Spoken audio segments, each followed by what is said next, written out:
to Ask Me Indodax bersama Tari. Apa kabar? Semoga semua member Indodax selalu mengedepankan protokol kesehatan agar selalu sehat dan fit terus. Sebelum kita mulai, Ask Me ini adalah program di mana teman-teman bisa bertanya seputar trading di Indodax, juga informasi mengenai blockchain, dan pertanyaan yang kami pilih akan mendapat hadiah merchandise eksklusif dari kami.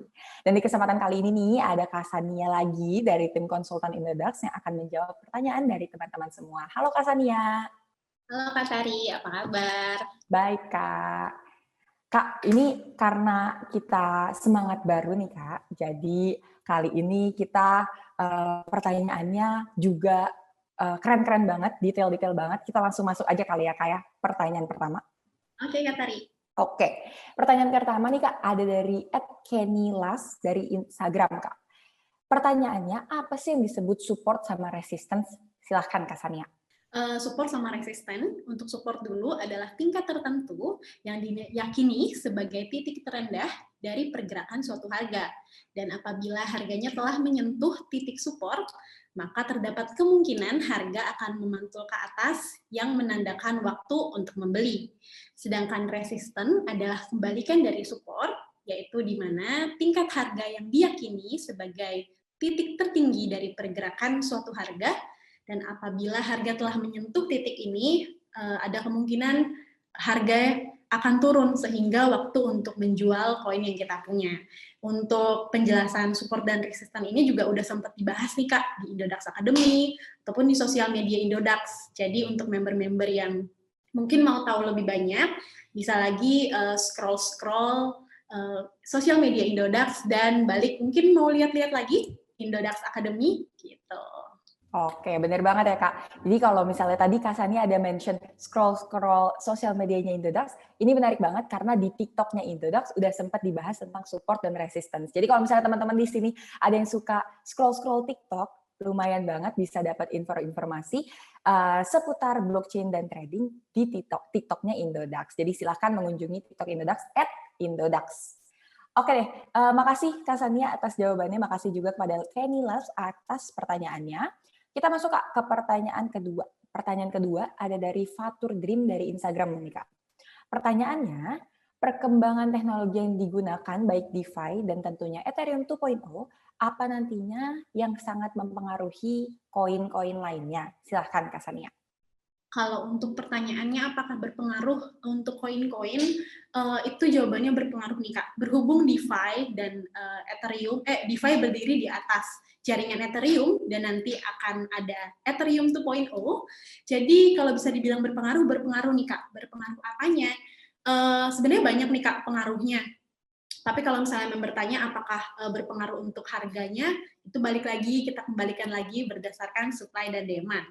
Tapi untuk sisi lainnya, berpengaruh di mananya, yaitu berpengaruh di speed pengiriman, ataupun jumlah transaksi yang dapat dilakukan per detik. Gitu. Sehingga Ethereum 2.0 ini, dia berfokus untuk melakukan perkembangan teknologi untuk memenuhi kebutuhan transaksi para yang memiliki koin Ethereum ataupun yang melakukan transaksi Ethereum tersebut. Untuk detailnya, Indodax Academy juga udah bahas nih Kak di episode sebelumnya tentang apa itu Ethereum 2.0.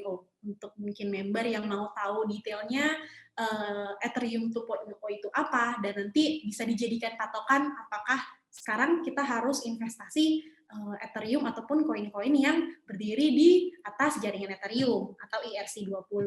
Ethereum juga harganya lagi naik banget nih. Benar banget Kak. Jadi memang sebenarnya Ethereum 2.0 ini nggak cuman dilihat dari ketika ada Ethereum 2.0 berarti harga ETH-nya akan naik. Nggak cuman itu ya Kak ya. Tetapi memang berarti teknologi Ethereum yang notabene akan menjadi revolusi yang lebih baik, lebih bagus, khususnya pada speed dan banyaknya transaksi per detik, dan hopefully semua yang ada yang berjalan di atas sistem Ethereum juga akan ikutan kena menjadi lebih baik ya Kak ya. Ya, hopefully harganya juga jadi lebih bagus ya Kak ya. Itu ditunggu aja. Oke deh, terima kasih kepada Fatur Dream atas pertanyaannya. Kita lanjut ke pertanyaan ketiga, ada dari Monika Anggre dari Twitter. Pertanyaannya, Apa saja dasar yang perlu dipahami terlebih dahulu jika ingin memulai trading cryptocurrency, mengingat harganya yang sangat tidak stabil? Apakah mungkin dijadikan aset jangka panjang? Dan bagaimana menganalisa kripto yang baik untuk investasi jangka panjang dan dengan resiko terendah? Silakan Kak Sania. Apa saja yang perlu diperhatikan sebelum memulai trading cryptocurrency? Sebenarnya sama kayak kita trading di platform selain kripto mungkin, yaitu kita memperhatikan manajemen keuangan kita dulu nih. Ada perhitungannya, mesti berapa persen kita tradingkan, mesti berapa persen yang kita tabung, dan lain-lain seperti itu. Itu udah pernah kita bahas juga di ASMI sebelumnya, ataupun Indodax juga udah pernah berkali-kali nge-mention atau menjelaskan tentang manajemen keuangan yang harus dilakukan sebelum memulai trading. Selanjutnya, kita harus menganalisis aset yang ingin kita tradingkan. Mau ditradingkan ataupun mau di-hold seperti yang member tadi tanyakan, apakah bisa dijadikan aset jangka panjang. Itu kita kembalikan ke Profil resiko masing-masing gitu, Kak. Karena bisa dibilang kayak misalnya Bitcoin nih, harganya kemarin tinggi banget. Bahkan bisa, kita juga nggak nyangka nih Bitcoin hampir nyentuh 600 juta. Mungkin yang beli Bitcoin di harga kemarin di harga 150 juta, mikirnya nanti deh tak jual pas 300 juta. Ternyata sampai hampir 600 juta loh gitu. Itu kan kalau misalnya dianalisis dengan benar, mungkin beberapa member udah pernah nih menganalisis, saya mau jadikan Bitcoin aset jangka panjang gitu. Itu dikembalikan ke membernya masing-masing, dikembalikan ke koin yang mereka pilih masing-masing gitu. Mungkin membernya bisa balik lagi, ngecek lagi koinnya, itu koinnya projectnya apa gitu. Itu sih patokan utamanya. Jangan capek, jangan males, jangan berhenti untuk kepo tentang project koin-koin tersebut, gitu sih Kak. Setuju. Jadi pernah di-mention juga waktu itu Kak sama Pak Oscar, founder dari Indodax, bahwa kalau misalnya kita itu mau terjun ke dunia kripto, justru jangan pas lagi heboh-hebohnya itu kita beli. Seharusnya kita tuh pas lagi heboh-hebohnya kita jual. Justru waktu market lagi merah tuh seharusnya kita senang karena di situ saatnya kita masuk. Benar banget. Oke deh. Jadi kalau misalnya member di sini ngelihat market merah tuh, sebel banget nih, market tuh merah. Justru jangan sebel, justru di situ saatnya yang tepat untuk beli dan untuk masuk. Oke deh. Terima kasih kepada Monica Anggre atas pertanyaannya. Kita masuk ke pertanyaan keempat, ada dari dls.htb dari Instagram nih Kak. Pertanyaannya, sebagai pemula yang baru akan memasuki dunia cryptocurrency menjelang all-time high, sebaiknya buy atau wait and see dulu? Terima kasih. Kak Sania. Buy, wait, atau see dulu. Itu dikembalikan lagi ke analisis member, ke apa bilangnya? Membernya harus berani terima risiko. Itu juga sih Kak. Maksudnya kenapa harus berani terima risiko? Karena saat dia buy ada risikonya. Saat dia wait juga ada risikonya. See juga ada risikonya. Semuanya ada risikonya masing-masing. Nah, sekarang kita kembalikan ke member. Analisisnya seperti apa, dan risiko yang berani mereka ambil itu seberapa. Nah, member itu bisa memanfaatkan tren pasar yang saat sedang hijau. Misalnya kita ambil contoh lagi Bitcoin deh. Kemarin tuh hijau mulu, naik tuh tek. Kalau saya nih berhubung nggak punya Bitcoin, jadi cuma bisa ngeliat. udah telat mau beli juga udah mahal. Nyesel Kak.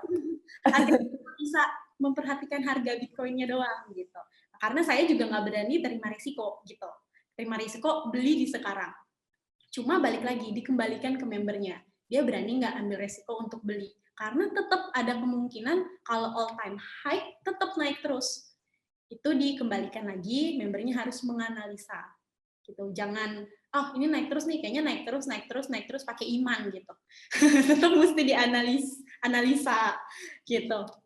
Atau bisa juga main cantik bisa dibilang, yaitu mainnya dikit, narik, maksudnya main harganya tuh nggak terlalu signifikan naiknya. Jadi pas dia all time high kan naiknya berkala tuh.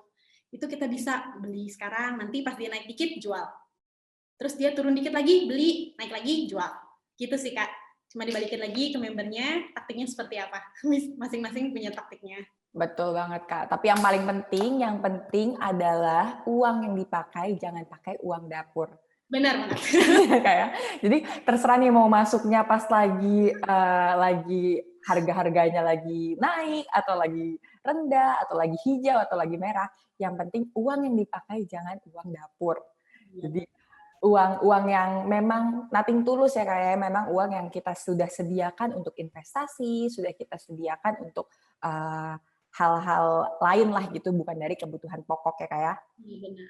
Oke deh, Kak Sania, terima kasih banyak nih Kak udah menjawab 4 pertanyaan dari Kenny Las, dari Fatur Dream, dari Monica Anggre, dan terakhir dari DLS HTB. Semoga pertanyaannya terjawab dan semoga bermanfaat. Selamat sekali lagi mendapatkan hadiah merchandise eksklusif dari tim Indodax. Sekali lagi tadi mau ngingetin, teman-teman bisa mengunjungi Indodax.academy untuk selengkapnya. Lalu teman-teman juga bisa mengunjungi Instagram Indodax, lalu sekarang juga ada TikTok Indodax. Di situ banyak banget informasi-informasi terbaru. Kalau misalnya teman-teman punya pertanyaan lebih detail lagi, silahkan ditanyakan ke tim sosial media Indodax. Mana tahu pertanyaan teman-teman akan terpilih untuk kita bacakan di ASMI selanjutnya. Oke deh, Kak Sania, terima kasih Kak udah menjawab pertanyaan-pertanyaan dan nemenin Tari. Sama Kak Tari, ditunggu pertanyaan-pertanyaannya lagi. Oke deh, sip. Sehat selalu Kak Santia dan member Indodax. Saya Tari pamit undur diri. Sampai bertemu di ASMI selanjutnya. Dah. Bye.